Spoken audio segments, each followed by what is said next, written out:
मेरा नाम डॉक्टर शेख मोहम्मद महमूद है और मैं बहैसियत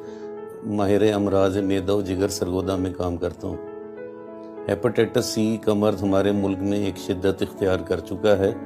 और ज़्यादातर लोगों को इस चीज़ का इल्म ही नहीं है कि वो हेपेटाइटिस सी के मरीज़ हैं। इसलिए मैं ज़ाती तौर पे समझता हूँ कि हर शख्स को अपना हेपेटाइटिस सी का टेस्ट करवाना चाहिए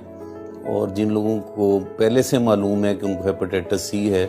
और जिनको टेस्ट करवाने के बाद मालूम हो कि उनको हेपेटाइटिस सी है तो उनको अपना हेपेटाइटिस सी का इलाज कराना चाहिए।